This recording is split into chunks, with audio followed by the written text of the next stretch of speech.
이 시간 말씀 마태복음 28장 18절에서 20절 말씀입니다. 원래 말씀은 두 군데이지만 예배 중에 또 다른 본문을 보도록 하겠습니다.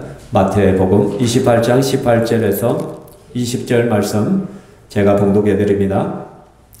예수께서 나와 말씀하여 이르시되 하늘과 땅에 모든 권세를 내게 주셨으니 그러므로 너희는 가서 모든 민족을 제자로 삼아 아버지와 아들과 성령의 이름으로 세례를 베풀고 내가 너희에게 분부한 모든 것을 가르쳐 지키게 하라. 볼지어다 내가 세상 끝날까지 너희와 항상 함께 있으리라 하시니라. 아멘. 하나님의 말씀을 나누도록 하겠습니다. 제목이 뭐다고요? 은혜의 식탁, 세례와 성찬.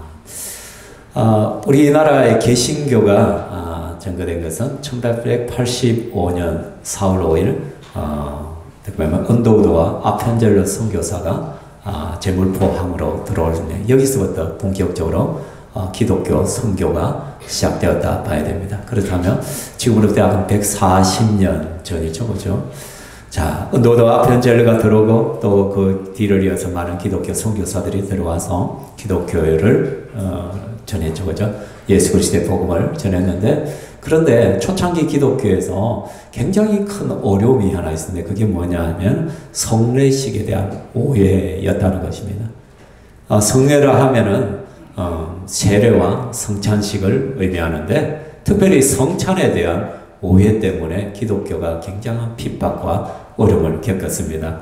우리가 성례를 하다 보면 성찬식 때 목회자가 선언하자면 이것은 너희를 위한 내 몸이니 이 피는 너희를 위해 흘리는 언약의 피니 이것을 먹고 마셔라 라고 합니다. 이걸 문자 그대로 말하면 몸을 갖다가 먹고 피를 마신다라는 의미가 되잖아요. 그래서 이 소리를 들은 그 당시 사람들이 깜짝 놀란 거예요. 아니 예수쟁이들은 사람을 잡아서 어린아이를 잡아서 그 살을 먹고 피를 마신다더라. 절대 교회 가서는 안 된다. 아이들 찬송 잘해라. 예수쟁이들은 사람을 잡아먹는 식인종이다. 이런 오해를 받았단 말이에요. 그래서 교회에 아이들을 굉장히 보내는 것을 꺼려했던 적이 있다라는 것입니다. 뿐만 아니라 기독교를 굉장히 박해했던 로마 황제들도 마찬가지예요. 로마 황제가 기독교를 박해했던 이유 중에 하나도 바로 그건가요. 기독교인들은 인육을 먹고 피를 마시는 야만인이기 때문에 살려둬서는 안 된다. 지금 생각하면 굉장히 우스운 이야기잖아요. 그죠? 실제 한번 참여해봤으면 그게 진짜 피인지 사람 살인지 알 것인데 상징적인 것을 오해했을 뿐이란 것입니다. 사랑하는 성도 여러분, 근데 오늘 제가 함께 나눠보세요. 이 세례와 성찬이 이렇게 오해가 많기 때문에 좀 이제 설교를 통해서 구체적으로 한번 알아보는 시간들도 필요하다는 그런 생각에서 오늘 말씀을 전합니다. 여러분, 성찬이 무엇이냐? 성찬이라는 것은요, 세례와 함께 기독교의 성례식이에요. 세례와 성찬. 그럼 기독교에서 성례식 하면은요, 세례와 성찬 두 가지밖에 없어요. 근데 카톨릭에 보면 7개의 성례식이 있어요. 아주 복잡한데, 근데 성경에는 세례와 성찬 외에는 다른 성례가 없다. 그래서 기독교 성례라 하면 세례와 성찬을 말하는데 이 두 가지는 다 예수님이 누가 제정하셨다? 예수님이 제정하시고 은혜의 방편이다. 방편이라는 것은 은혜의 도구라는 거예요. 그러니까 이 세례와 성찬을 통하여 또 다른 은혜를 우리에게 부어주신다라는 것이죠. 그렇다면 우리가 제일 먼저 세례가 대체 무엇인가? 세례가 무엇인가? 세례에 대한 말씀은 예수님의 유언으로부터 찾을 수 있잖아요. 마태복음 28장 18절에서 20절. 오늘 제가 조금 전에 읽어드렸잖아요. 그래서 너희는 가라. 모든 민족으로 가서 모든 민족으로 제자를 삼아 아버지와 아들과 성령의 이름으로 세례를 베풀고 내가 너희에게 분부한 모든 것을 가르쳐 지키게 하라 라고 말씀합니다. 예수님께서 성천하기 전에 제자들에게 마지막 유언으로 남겼던 거죠. 가야 된다. 너희들 가라. 말로 복음 전하라. 모든 민족으로 가야 된다. 그래서 그들을 복음을 전해서 예수 믿게 하고 제자를 만들어야 된다는 거예요. 그 제자를 만드는 과정 속에 필요한 것이 뭐냐? 세례가 있다는 거예요. 세례를 베풀고 또 주님의 말씀하신 모든 것을 가르쳐서 지킬 수 있도록 해라라는 것이죠. 그죠? 그래서 여기에 보면은 아버지와 아들과 성령의 이름으로 세례를 베풀고, 이거는 그렇게 했으면 좋겠다가 아니라 예수님의 유언이면서도 명령이라는 것이에요. 그래서 이 땅에 존재하는 모든 교회는 끊임없이 세례가 이루어져야 된다는 것을 말씀하고 있는 것이죠. 그래서 이 땅에 존재하는 교회들 가운데 바른 교회의 세 가지 표지가 있습니다. 이 세 가지가 교회에서 이루어지고 있으면 그 교회는 바른 교회고, 이 세 가지가 제대로 이루어지지 않으면 그것은 바른 교회가 아니다는 기준이 있어요. 그게 뭐냐면 바른 말씀의 선포. 그러니까 목회자가 하나님 말씀을 바르게 선포하느냐, 거짓되게 선포하느냐, 이단적인 말씀을 전하고 있는 것은 아니다. 히터 좀 꺼주십시오. 예. 그러니까 바른 말씀의 선포와 두 번째는 무엇이냐 하면 성례, 바른 성례가 이루어졌냐, 세례와 성찬이 계속적으로 이루어지고 있느냐, 그것을 보면 알 수 있다. 세 번째가 뭐냐면 권징의 실행이라는, 교회에 잘못된 것이 있으면 당회를 통해서 권징이 이루어지고 있느냐. 오늘날은 예수 믿는 사람들이 죄를 범하고 잘못된 짓을 하고 사회로부터 손가락질을 당해도 그러려니 하고 넘어가는, 그건 바른 교회가 아니란 거예요.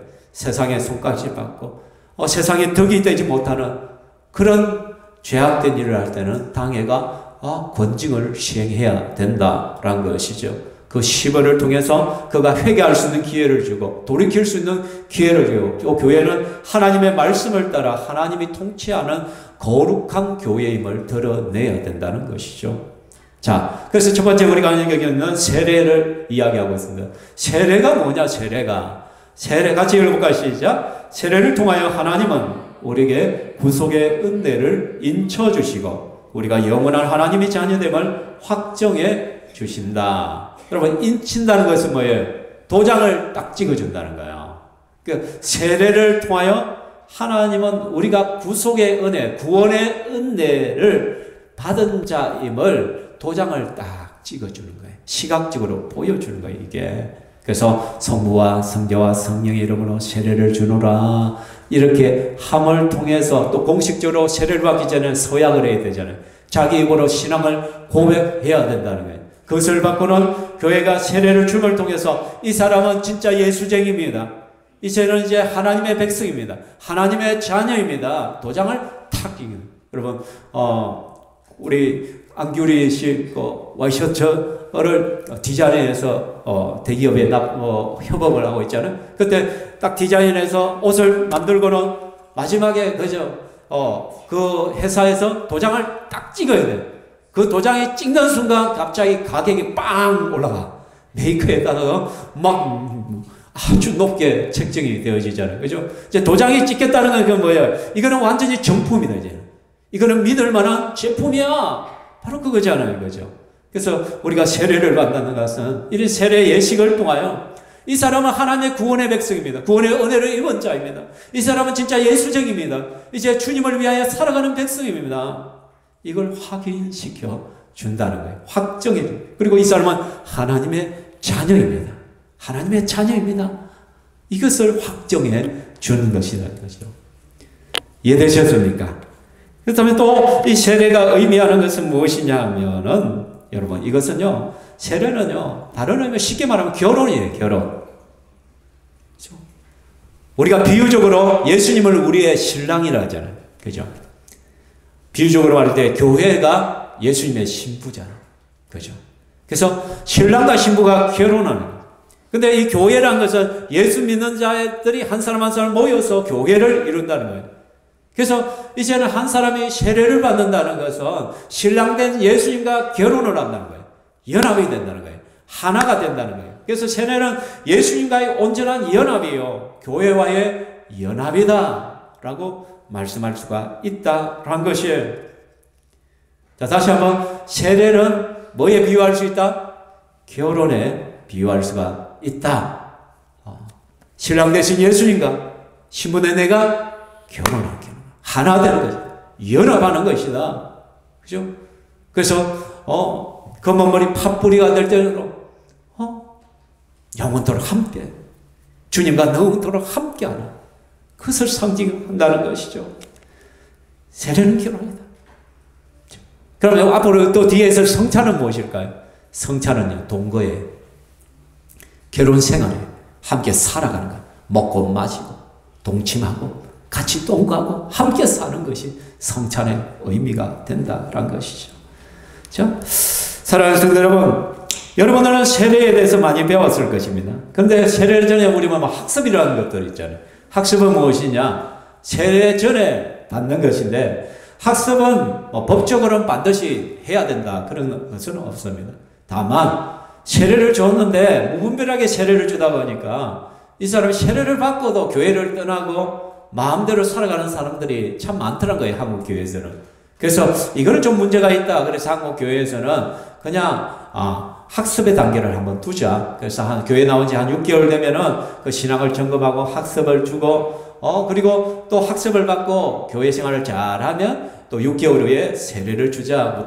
보통은 1년 단위로 그렇게 세례를 주고 있다라는 것입니다. 그런데 성경에는 이런 학습이 필요 없는 거죠. 성경에는 보면 이 사람이 정말 예수님을 구주로 믿고 주님을 위하여 살아가겠다는 분명한 신앙의 고백만 있다면 세례를 줄 수가 있는 것입니다. 그래서 우리 시평교회는 굳이 학습의 단계를 두지 않습니다.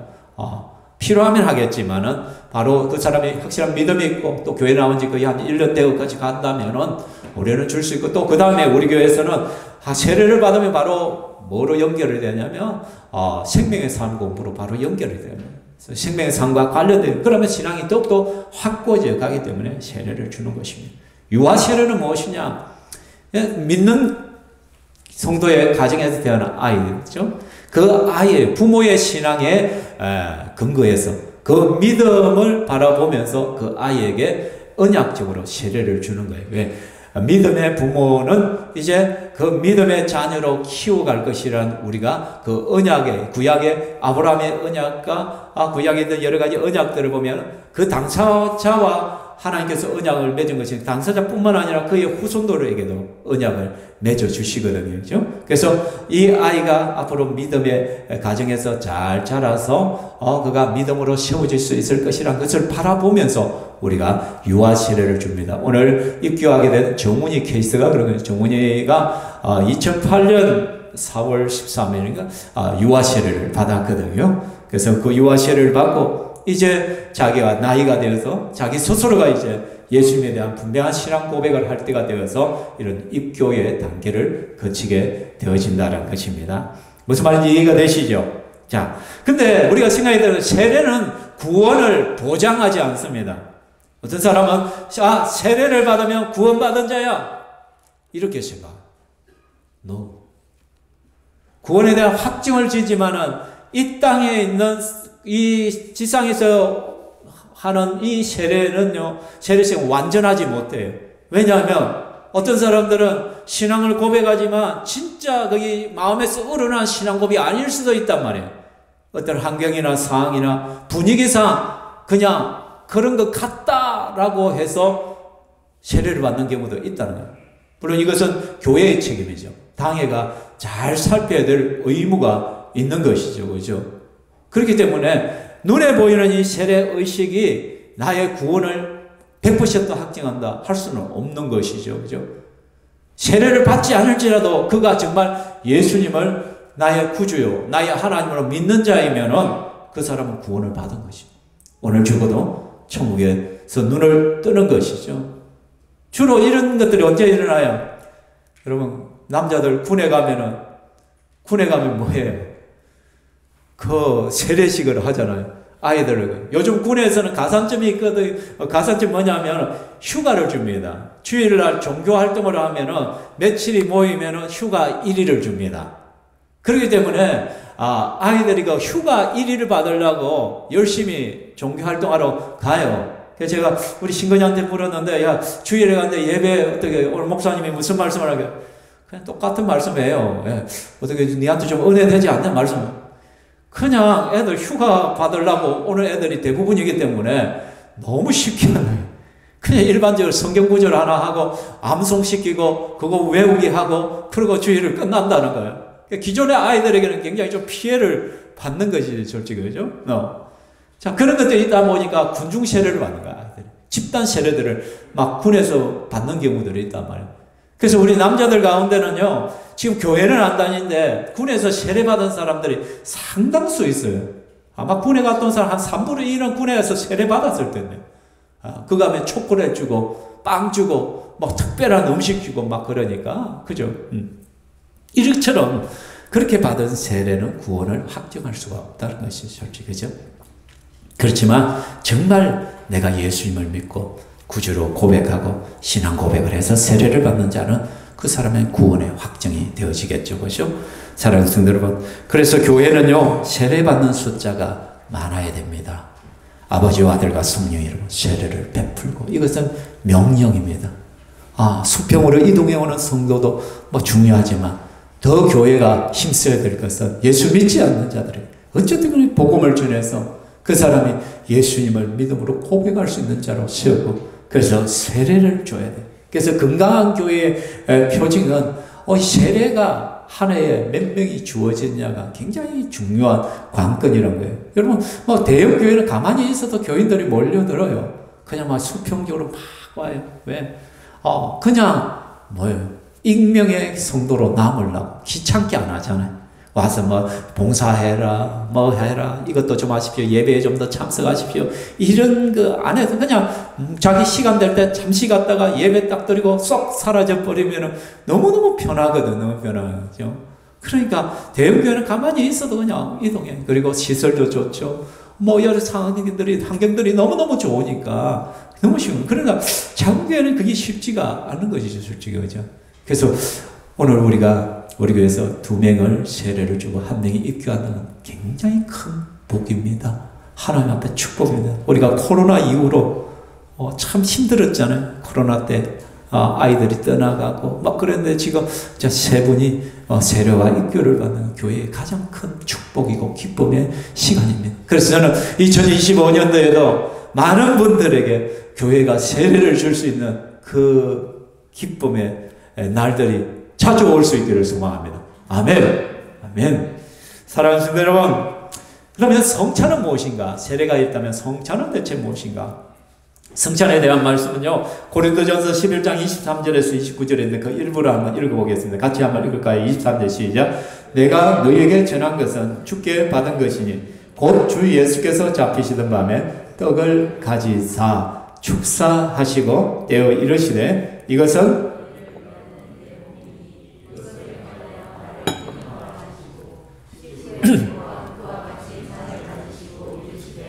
이 잔은 내 피로 세운 새 언약이니 이것을 행하여 마실 때마다 나를 기념하라 하셨으니 너희가 이 떡을 먹으며 이 잔을 마실 때마다 주의 죽으심을 그가 오실 때까지 전하는 것이라. 성찬이 무엇이냐?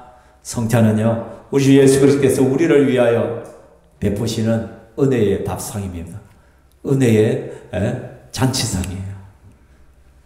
그래서 성찬을 이야기할 때 먼저 생각이 들거든. 성찬은 예수 그리스도에 대한 구원의 은혜를 기념하는 것이다. 그래서 성찬을 통하여 우리는 뭐 해야 돼요? 예수 그리스도를 통한 구원의 은혜. 그 구원이 누구로부터 왔다고요? 예수 그리스도를 통해서 왔다는, 예수님의 십자가를 통해서 우리에게 구원이 왔다는 거예요. 그 구원의 은혜를 기념하는 거. 기념한다는 것보다는 좀 더 쉽게 뭐냐면 기억하는 거예요. 기억하는 거예요. 예수님의 그 십자가의 은혜를 내가 기억하는 거예요. 기억하면서 감사하고 기뻐하고 감격하며 내가 살아가는 것이에요. 그래서 보면 떡을 취하시는 그날 밤에 예수님께서 떡을 취하시며 마지막 날 밤에 예수님께서 제자들과 최후의 만찬을 하시면서 그것이 성찬의 첫 성찬이었다는 거예요. 예수님께서 친히 보여주셨죠. 떡을 취하시고 축사하시고 떼어 주셨다는 것이에요. 그래서 이것은 너희를 위하는 내 몸이니 이것을 행하여 나를 기념하라. 또 잔을 주님께서 제자들의 포도주를 나누어주면서 이 잔은 내 피로 세운 내 언약이 새 언약이니 이것을 행하여 마실 때마다 나를 기념하라. 나를 기념하라. 나를 기억하라. 기억하는 거예요. 여러분, 여기서 떡을 취하시고 축사하시고 떼어 주셨다. 이 단어 하나하나가 어떻게 예수 그리스도의 십자가에서 성찬을 이야기하는 거예요. 예수님께서는요, 떡을 취하듯이 대제사장 되셔서 자기의 몸을 취하세요. 예수님은 자기의 몸을 제물 삼아서 떡으로 삼아서 취하시고는요, 하나님께 감사하면서 떼어줘. 예수님이 살이 찢겨나가고 채찍에서 자기의 살이 찢어져 나가고 또 예수 그리스도의 창이 찔려서 온몸에서 피 한 방울 남지 않아서 그 피가 흘러내림에 통하여 그것이 바로 최후의 만찬의 그 사건은 예수 그리스도의 십자가를 통한 성찬의 모습을 그대로 생생하게 보여주는 거예요. 우리가 한 떡의 성찬을 할 때 한 떡에서 자르잖아요. 대형교회는 그렇게 할 수가 없어서 미리 다 잘라 놓잖아요. 그러나 원래 성찬이란 한 덩어리입니다. 한 덩어리 한 떡에서부터 뜯어져 나가요. 그래서 우리가 성찬식을 할 때 제가 여러분에게 뜯어주는 거예요. 예수님의 살집이 뜯겨서 우리에게 나눠주신다는 거예요. 주님께서. 또 잔을 든다는 것은 예수님이 십자가에 피를 흘리는 그 피를 내가 마신다는 것이죠. 물론 우리가 마신다고 해서 그게 당장 피로 바뀌는 것이 아닙니다. 이것을 통하여 우리는 믿음으로 우리가 성찬 예식에 참여할 때 성령 하나님께서 우리에게 임하시고 그 성찬의 놀라운 은혜, 그 신비로운 은혜를 우리 주신다고, 우리는 주신다는 것을 믿음으로 여기에 참여한다는 것이에요. 그래서 저는 믿습니다. 여러분이 정말로 진실하게 이 성찬 예식에 참여한다면 우리의 성찬의 그 자리에 예수 그리스도께서 임재하시고 그 예수 그리스도께서 우리를 살피실 것입니다. 우리의 연약함을 돌아보실 것입니다. 우리를 치유하실 것입니다. 우리를 회복하실 것입니다. 딱 믿음의 담력을 얻을 것입니다. 나도 모르게 여기에 참여함을 통하여 믿음의 은혜가 주어진다는 것입니다. 여러분, 성찬식을 할 때 빵을 뜯어 먹습니다. 포도주를 마십니다. 그러면 내 입으로 씹고 내 목을 통해서 넘어갑니다. 굉장히 실제적인 것이죠. 실제적인. 이게 바로 주님께서 예수 십자가의 구원의 은혜를 시청각으로 보여주시는 거예요. 우리가 직접 체험하고 직접 참여함을 통해서 내 목으로 넘어가는 그 순간이 실제이듯이 예수 그리스도의 그 성찬은 너무나도 실제적이고 내 삶 가운데 확고한 것임을 보여주고자 하신다는 것이죠. 또 성찬은요, 한 성령 안에서 우리가 한 몸의 지체로서 참된 형제의 사랑 가운데서 서로 연합됨을 확인하는 시간입니다. 자, 봐요. 앞에 세례는 연합이라 했잖아요. 세례가 예수님과의 연합이라 했어요. 하나됨이에요. 또한 교회와도 하나됨이에요. 하나 된다는 거예요. 그럼 성찬은 뭐냐면 그 하나됨, 그 연합됨을 많은 시간이에요. 확인하는 시간. 함께 누리는 시간이 성찬의 시간이란 것이죠. 그렇죠? 여러분, 고린도서 10장 17절 같이 읽을까요? 떡이 하나요, 많은 우리가 한 몸이니 이는 우리가 다 한 떡에 참여함이니라. 여러분, 아까 말했죠. 떡이 하나요. 한 덩어리에서 떼어져야 돼요. 떡이 하나요, 많은 우리가 한 몸이듯이 이는 우리가 다 한 떡에 참여함이라 라고 말합니다. 좀 더 자세히 말하면 에베소서 말씀에 보면 교회는 그의 몸이니 그가 누구예요? 예수님. 예수님의 몸이 뭐냐? 교회라는 거예요. 교회. 그럼 교회의 머리가 누구시냐? 누구? 예수님이에요. 교회의 머리가 예수님 되시고 또한 우리들은 그의 몸이라는 거예요. 에베소 5장 30절 우리는 그 몸의 지체입니다. 그 한 몸에 붙어있는 지체들, 손가락, 발가락, 손톱, 머리카락, 코, 입, 눈썹 하나하나 지체는 예수님. 뭐를 말할까요? 하나 된다. 성령 안에서 우리는 하나 됩니다. 하나 됩니다. 그래서 우리가 성찬에 참여할 때는 성찬에 빠지면 안 돼요. 특별한 이유 없이 성찬에 빠지면 안 돼. 성찬은 우리가 그리스도 안에서 하나 됩니다. 우리는 한 몸이야. 이것을 갖다가 확인하는 시간이기 때문에, 함께 누리는 시간이기 때문에, 여러분, 손가락이 하나 잘려나간다 생각해봐요. 귀가 하나 없다고 생각해봐요. 발이 없다고 생각해봐요. 이건 제대로 된 몸이 아니에요. 제대로 몸이 아니에요. 그래서 성찬이 있을 때는 미리 한 주 전에 또는 2주 전에 미리 광고들이 나가잖아요. 그 속에 자기를 살피고 준비할 수 있도록 시간들을 잘 조절할 수 있도록. 그래서 반드시 참여해서 그리스도 안에서 우리가 한 몸됨을 경험하고 누릴 수 있기를 바란다는 것이에요. 그래서 우리는 성찬에 참여하면서 다시 한번 어떤 생각이 드는, 우리는 하나다. 우리는 하나야. 우리는 한 몸이야. 그렇다면 지체를 사랑해야지. 같은 형제 자매를 정말로 사랑해야 돼. 정말로 섬기고 아끼고 귀하게 여겨야 된다는 거예요. 그래서 여러분이 떡을 먹고 포도주를 마실 때, 그래 맞아, 우리는 하나야. 우리는 한 몸이야. 내가 한 몸 된 이 교회를 위하여 정말 최선을 다할 거야. 내가 서로를 섬겨야지. 더 사랑해야지. 더 아끼고 귀하게 여겨야지. 그리고 그리스도의 몸 된 이 신평교회를 정말 내가 함께 섬겨나가야지. 내가 빠지면 안 돼. 내가 사라지면 안 돼. 내가 그 자리를 지켜야 돼. 함께 해야 돼. 그 소망을 가져야 된다는 거예요. 그리고 성찬에 참여할 때는요, 먼저 자신을 살펴야 됩니다. 그래서 28절에 사람이 자기를 살피고 그 후에 이 떡을 먹고 이 잔을 마실지니. 그래서 미리 강구한다 했잖아요. 그 주간 동안 나 자신을 살펴야 돼. 뭐를 살펴야 되냐? 제가 3가지를 가져왔어요. 첫 번째, 뭐를 살핀다? 크게 시작. 그죠? 자신을 재야 돼. 깊이 생각해. 내가 지금 하나님 앞에 제대로 살고 있느냐? 내가 하나님 앞에 순종하며 살아가고 있느냐?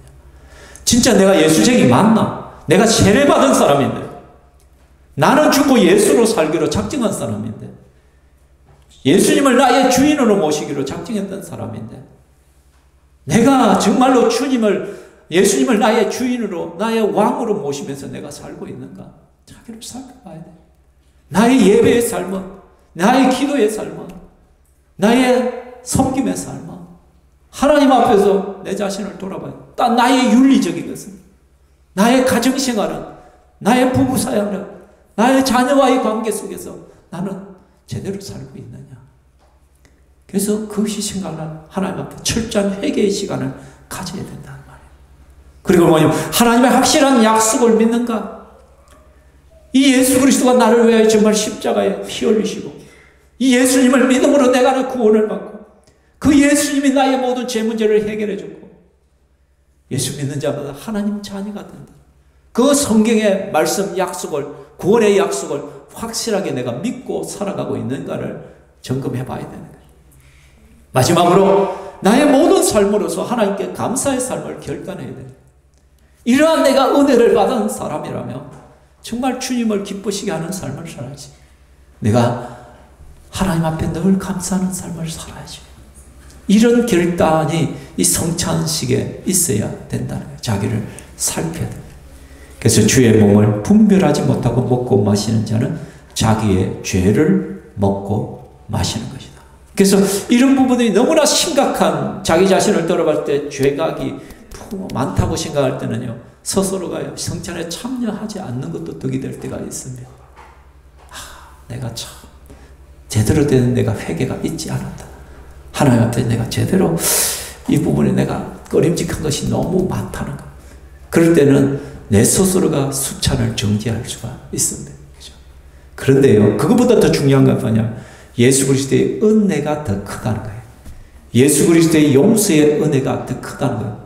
내가 볼 때 참 너무나도 부족하고 연약하고 하나님 보시면 너무나 죄송하고 참 부끄러운데, 그래서 내가 성찬에 참여하기도 너무너무 부끄러운 내 모습이 보이는데, 그렇지만 그 내 모습보다 더 큰 것이 우리 주 예수 그리스도의 은혜의 용서의 온총이란 말이에요. 그래서 그 예수님의 용서를 믿음으로써 붙들고 또 성찬에 참여하는 것이 또 믿음이란 것이죠. 무슨 말인지 이해되시죠? 그래서 내 죄에 대해서는 심각하게 고민하고 회개를 하되, 또 예수 그리스도의 용서의 은혜를 내가 깊이 묵상함을 통해서 함께 성찬에 참여하는 것이 더 좋다 말씀을 맺습니다. 오늘 저는 성례 예배를 드리면서 세례가 무엇인지, 성찬에 대해서 말씀을 드렸습니다. 이제는 바로 성례식을 진행하려고 합니다. 이 시간 그 전에 한번 기도했으면 좋겠습니다. 오늘 받은 말씀을 생각하면서요, 우리 이 시간에 한번 찬양하면서 하고 우리가 기도했으면 좋겠습니다. 보혈의 신앙 우리 함께 찬양하겠습니다.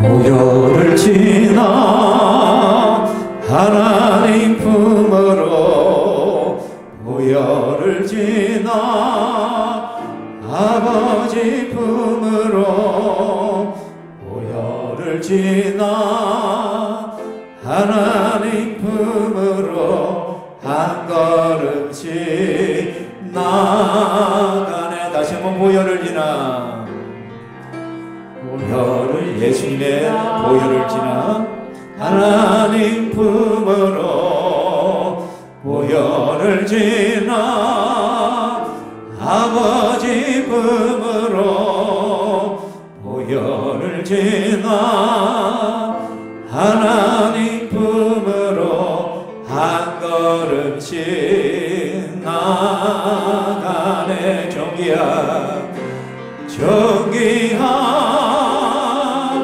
주 보혈이 내 영을 새롭게 하시네. 정기한 주 보혈이 내 영을 새롭게 하네. 이 시간에 기도하겠습니다. 우리 교회에 세례받는 성도의 수가 늘어났으면 좋겠습니다. 그리고 오늘 받는 세례받고 입교하는 분들이 정말 믿음 안에 잘 자라서 주님 나라의 귀한 일꾼들로 세워져 갈 수 있도록, 또 오늘 성찬을 통해 우리가 하나됨을 경험하고 예수 그리스도의 구원의 은혜를 깊이 체험할 수 있게 해달라고, 또 하나님께 감사의 삶을 살기로 결단하는 시간 되기를 한번 기도하겠습니다. 사랑하는 주 하나님 감사합니다. 이 시간에 우리가 말씀을 붙들고 기도합니다. 하나님의 교회에 계속해서 세례받는 자의 수가 늘어날 수 있기를 원합니다. 우리 신평교회 이번에 하나님 2명의 세례자와 1명의 교자를 허락하여 주셨는데, 이들이 정말 주님 앞에서 믿음으로 잘 자라가고 하나님 나라의 귀한 일꾼들로 세워져 갈 수 있도록 도와주시옵소서. 세례가 입교가 끝이 아니라 이제 앞으로의 삶이 더 중요함을 알게 하여 주시옵소서. 또 성찬을 통하여 우리가 하나됨을 경험하기를 원합니다. 우리가 한 몸이야 한 지체임을 알게 하여 주시고, 또한 예수 그리스도의 구원의 은혜를 깊이 체험할 수 있기를 원합니다. 뿐만 아니라 우리가 그 은혜에 감사하여서 우리가 이제부터 하나님을 기쁘시게 하며 주님 앞에 감사하는 삶을 살기로 결단하오니, 주여 하나님께서 이 시간 가운데 함께하여 주시옵소서. 사랑하는 주님 감사합니다. 이제 하나님 말씀을 받고 세례와 성찬으로 주님 앞에 나아가기를 원합니다. 우리 신평교회에 더 많은 세례자들이 나올 수 있게 하시고 입교자들이 나오게 하여 주시옵소서. 영분하여 제자 삼는 삶이 우리의 사명임을 알고 때를 얻든지 못 얻든지 말씀을 전가하고 복음의 삶을 살아가는 신평교회가 되게 하여 주시옵소서. 또 오늘 성찬을 통하여 예수 그리스도 안에서 한 성령 안에서 우리가 하나됨을 깊이 경험하게 해주시고, 또 예수님의 구원의 은혜가 실질적으로 내게 체험되어지게 하여 주시옵소서. 뿐만 아니라 그 은혜에 감사해서 주님을 기쁘시게 하는 삶, 감사의 삶을 살아가는 우리 성도들 되게 하여 주옵소서. 오늘 세례와 성찬 위에 은혜의 은혜를 다하시고 성삼위 하나님 충만하게 임재하여 주시옵소서. 감사하며 예수님 이름으로 기도하옵나이다. 아멘.